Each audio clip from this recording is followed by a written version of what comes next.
نحمدہ ونصلی ونسلم علی رسولہ الکریم اما بعد فاعوذ باللہ من الشیطان الرجیم بسم اللہ الرحمن الرحیم۔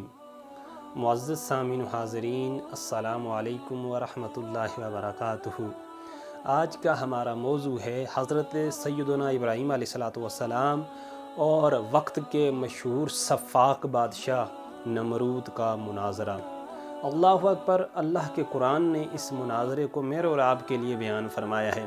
سب سے پہلے ہم یہ دیکھتے ہیں کہ نمرود کون تھا، اس کا تعارف کیا تھا۔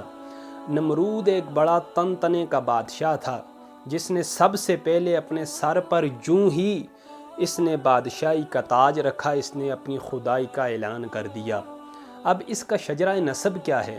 اصل میں یہ ایک ولد الزنا اور حرامی قسم کا بچہ تھا۔ اس کی ماں کے بارے میں آتا ہے کہ اس کو بڑی فکر یہ لاحق ہو گئی، کیونکہ ہماری اولاد نہیں ہے تو ہمارے مر جانے کے بعد اس سلطنت کا کوئی والی اور وارث نہیں بچے گا۔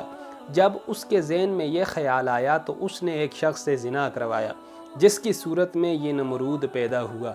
یہ نمرود اگرچہ ولد الزنا اور حرامی تھا، لیکن اس کی جو قسمت کا ستارہ تھا وہ بہت ہی بلند تھا۔ جوانی کے اندر یہ بادشاہ بن گیا۔ اب ایک بات مشہور ہے کہ دنیا میں صرف 4 شخصیات ایسی ہیں جن کو ساری دنیا کی حکمرانی نصیب ہوئی۔ ان میں سے 2 شخصیات مسلمان ہیں اور 2 شخصیات کے بارے میں آتا ہے کہ وہ کافر ہیں۔ اب جو شخصیات مسلمان ہیں ان میں پہلی جلیل القدر ہستی اللہ رب العزت کے برگزیدہ پیغمبر حضرت سیدنا سلیمان علیہ السلام ہیں، اور دوسرے حضرت سیدنا ذوالقرنین رضی اللہ تعالیٰ عنہ ہیں۔ اور جو کافر ہیں ان میں پہلا کافر جس کے سر کے اوپر ساری دنیا کی ناموری اور بادشاہی کا تاج سجا وہ نمرود تھا، اور دوسرا بخت نصر تھا، اور یہ دونوں ہی کافر تھے۔ اب جو ہی یہ نمرود سلطنت کا جو باغ دوڑ اس کو سنبھالتا ہے اور اپنے تخت کے اوپر بیٹھتا ہے تو یہ ایک آرڈیننس جاری کرتا ہے۔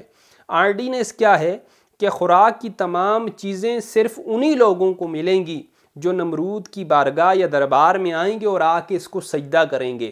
جو لوگ سجدہ نہیں کریں گے ان کو غلے کا ایک دانہ بھی میسر نہیں ہوگا۔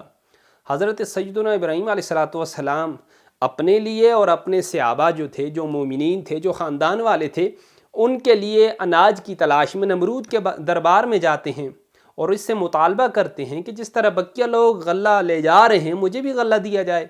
نمرود نے پہلا ہی ان سے مطالبہ یہ کیا کہ آپ اس طرح کریں، مجھے سجدہ کریں تو میں آپ کو غلہ دے دیتا ہوں۔ حضرت سیدنا ابراہیم اللہ کے خلیل ہیں، آپ نے ارشاد فرمایا کہ میری جبین اگر کسی کے سامنے جھکے گی تو وہ اللہ وحدہ لا شریک کے آگے جھکے گی۔ اللہ کے سوا دنیا میں کسی کو بھی سجدہ کرنا نمرود جائز نہیں ہے۔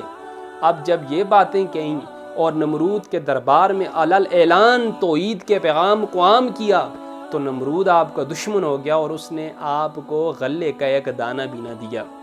اب جب آپ واپس تشریف لاتے ہیں اپنے خاندان میں، اپنے متبعین اور اپنے پیروکاروں میں، تو اب ان کی حالت بھی اور حضرت ابراہیم علیہ السلام کی حالت بھی بھوک کی وجہ سے نہایت خراب تھی۔ اب ان کو تسلی دینے کے لیے آپ نے تھیلی لی، ایک توڑا گھر میں سے لیا اور ایک جو ریت کا ٹیلا تھا وہاں پہ چلے گئے اس کے پاس، وہاں سے ریت وغیرہ اس تھیلے کے اندر بھری اور بار کے جو ہے واپس تشریف لے آئے اور اللہ رب العزت کی بارگاہ میں دعا مانگی۔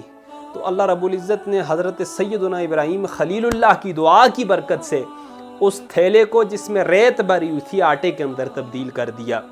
آپ نے خود بھی کھایا اور اپنے گھر والوں کو اور اپنے جو صحابہ تھے ان کو بھی وہ آٹے سے روٹی پکا کے کھلائی۔ اب اس کے بعد نمرود اگلے سٹیپ کے اوپر آیا، جب اس کی عداوت، اس کا کینہ، اس کا بغض اور اس کی دشمنی وہ حدوں سے تجاوز کر دی تو اس نے حضرت سیدنا ابراہیم علیہ السلام کو آگ کے اندر ڈلوا دیا۔ روایات مختلف ہیں، ایک روایت کے مطابق 40 دن آپ اس آگ میں رہے، لیکن اللہ نے حضرت ابراہیم کے لیے اس آگ کو گل و گلزار بنا دیا۔ اب جب نمرود آپ کے اوپر تمام حربے اپنا چکا، آپ کو ڈرانے، دمکانے اور نعوذ باللہ قتل کرنے تک کی تمام کوششیں کر چکا، تو اس نے ایک دن آپ کو اپنے دربار میں بلایا کہ میں آپ سے مناظرہ کرتا ہوں۔ اب جو مناظرے میں جیت جائے گا اس کی جیت جو ہے وہ مان لی جائے گی، اور جو ہار جائے گا اس کی ہار بھی مان لی جائے گی۔ اب جب مناظرہ شروع ہوا تو اس کے الفاظ کچھ اس طرح ہمیں جو ہے کتابوں کے اندر ملتے ہیں۔ نمرود نے کہا، اے ابراہیم، پہلی بات تم مجھے یہ بتاؤ کہ تمہارا رب ہے کون کہ جس کی عبادت کی دعوت تم ساری مخلوق کو دے رہے ہو؟ تو حضرت ابراہیم علیہ السلام نے جو جواب دیا وہ سورہ بقرہ آیت نمبر 257 کے اندر بھی موجود ہے۔ حضرت ابراہیم علیہ السلام نے فرمایا، اے نمرود، میرا رب وہ ہے جو لوگوں کو زندہ کرتا ہے، جو لوگوں کو مارتا ہے۔ نمرود نے کہا، اچھا تمہارا رب وہ ہے جو لوگوں کو زندہ کرتا ہے، جو مارتا ہے؟ ارے یہ کام تو بڑا آسان ہے، یہ تو میں بھی کر سکتا ہوں۔ اس نے جیلر کو کہا، جی جاؤ اس طرح کرو کہ 2 قیدی میرے پاس لے آؤ، ایک وہ قیدی ہو کہ جس کے لیے پھانسی کا پروانہ اور آرڈر جاری ہو چکا ہو، اور دوسرا وہ ہو جس کی رہائی کا پروانہ جاری ہو چکا ہو، ان دونوں کو میرے پاس لے آؤ۔ اب 2 قیدی اس کی بارگاہ میں لائے گئے، ایک وہ شخص تھا کہ جس کے لیے پھانسی کا حکم ہو گیا تھا، اور دوسرا وہ شخص تھا کہ جس کا رہائی کا پروانہ جاری ہو گیا تھا، اس نے صبح رہا ہو جانا تھا۔ تو نمرود نے کیا کیا، جس کو پھانسی ہونے والی تھی اس کو آزاد کر دیا، اور جو آزاد ہونے والا تھا اس کو ناک قتل کروا دیا۔ اس نے کہا، ابراہیم دیکھو یہ کام تو میں بھی کر سکتا ہوں۔ حضرت ابراہیم علیہ السلام سمجھ گئے کہ نمرود بالکل ہی احمق اور نہایت ہی گامڑ قسم کا آدمی ہے، اس کو اتنی سی بات میں بھی فرق جو ہے محسوس نہیں ہوتا کہ زندہ کرنا اور مارنا اس میں کتنا بڑا فرق ہے۔ اب حضرت ابراہیم علیہ السلام نے جو دوسری دلیل پیش فرمائی وہ دلیل بہت ہی قوی تھی۔ آپ نے فرمایا، چلو زندہ کرنا اور مارنا یہ تو تمہارے اختیاری میں نہیں ہے، دائرہ کاری میں نہیں ہے کہ زندہ کس طرح کیا جاتا ہے، مارا کس طرح جاتا ہے۔ اب اس طرح کرو، ایک متحرک جسم ہے جس کو ہم سورج کہتے ہیں، اب میرا اللہ اس سورج کو مشرق سے طلوع کرتا ہے، مغرب میں جا کے غروب کر دیتا ہے۔ اب کیوں، تم تو خدا ہو، تم اتنا کر دو، اس متحرک جسم کی جو ڈائریکشن ہے اس کو ذرا چینج کر کے بتا دو۔ تم اس طرح کرو، اس کو جو ہے مشرق میں غروب کر کے دکھا دو اور مغرب میں طلوع کر کے دکھا دو، تو میں مان جاؤں گا کہ نمرود تم سچے خدا ہو۔ اب قرآن مجید فرقان حمید نے یہ جو مناظرہ اس کو کس طرح بیان کیا، اور قرآن ہمیں کیا بتاتا ہے کہ اس نمرود کا منہ کھلے کا کھلا رہ گیا جب حضرت سیدنا ابراہیم علیہ السلام کے اس دلیل کو اس نے سنا۔ قرآن کہتا ہے، الم تر الی الذی حاج ابراہیم فی ربہ ان اعطاہ اللہ الملک۔ حضرت ابراہیم علیہ السلام نے، یہ تفسیر ضیاء القرآن ہے، اس کے اندر اس کا ترجمہ پیر کرم شاہ صاحب الازہری رحمۃ اللہ تعالی علیہ نے لکھا کہ کیا نہ دیکھا آپ نے حبیب اسے جس نے جھگڑا کیا ابراہیم سے ان کے رب کے بارے میں، ان اعطاہ اللہ الملک، اس وجہ سے کہ دی تھی اسے اللہ نے بادشاہی۔ اذ قال ابراہیم ربی الذی یحیی و یمیت، جب کہا ابراہیم علیہ السلام نے نمرود سے کہ میرا رب تو وہ ہے جو جلاتا یعنی زندہ کرتا ہے اور مارتا ہے۔ اب کیا ہوا، قال انا احیی و امیت، اس نے کہا میں بھی جلا سکتا ہوں، میں بھی مار سکتا ہوں، یعنی میں بھی زندہ کر سکتا ہوں، میں بھی مار سکتا ہوں۔ پھر وہی واقعہ جو پیش آیا میں نے آپ کے سامنے بیان کیا، قال ابراہیم فَإِنَّ اللَّهَ يَعْطِي بِالشَّمْسِ مِنَ الْمَشْرِقِ فَأْتِ بِهَا مِنَ الْمَغْرِبِ۔ حضرت ابراہیم علیہ السلام نے اس سے کہا کہ میرا اللہ تو وہ ہے جو سورج کو مشرق سے نکالتا ہے۔ ارے تو بھی خدا ہے، خدائی کا دعویٰ کرنے والا ہے، تو اس طرح کرنا، سورج کو مغرب سے نکال کے طلوع کر کے مجھے دکھا دے۔ فَبُهِتَ الَّذِي كَفَرَ، یہ سن کے اس کافر کے ہوش اڑ گئے۔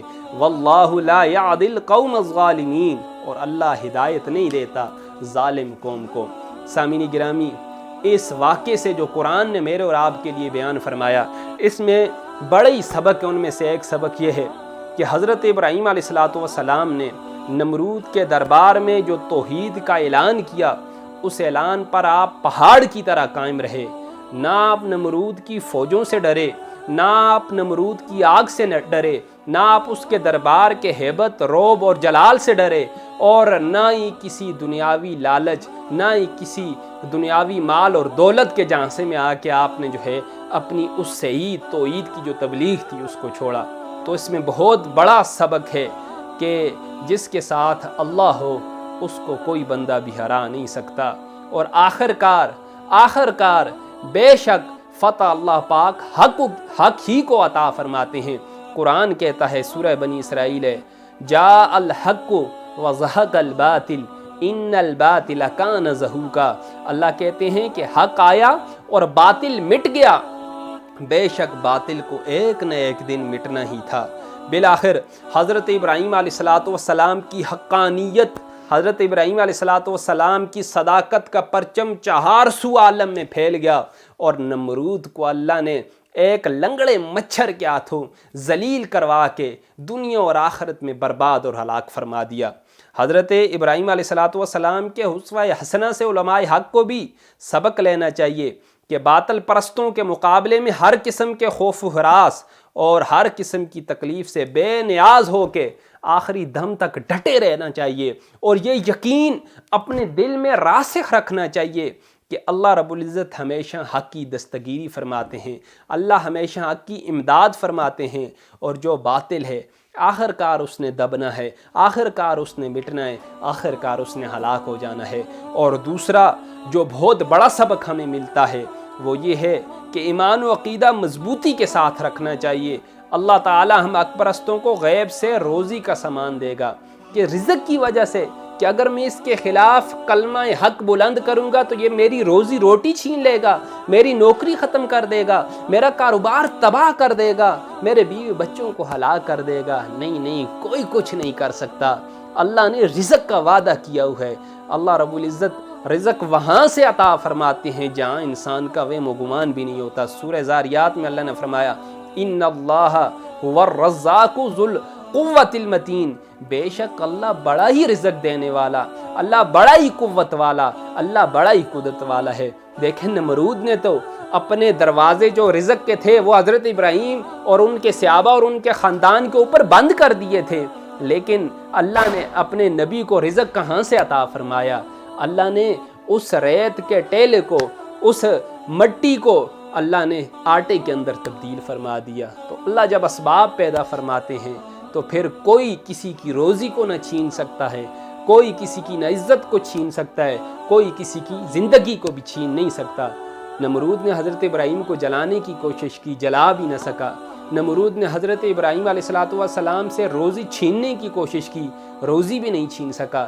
نمرود نے حضرت ابراہیم علیہ السلام سے زندگی چھیننے کی کوشش کی، وہ بھی نہ چھین سکا، اور آخر کار کس طرح ذلیل اور خوار ہو کے مرا وہ بھی ایک تابندہ حقیقت ہے۔ آخر میں اس شعر کے ساتھ اپنی اس تقریر کا اختتام کروں گا۔ آج بھی ہو جو ابراہیم کا ایمان پیدا، آج بھی ہو جو ابراہیم کا ایمان پیدا، آگ کر سکتی ہے اندازے گلستاں پیدا، وما علینا الا البلاغ المبین۔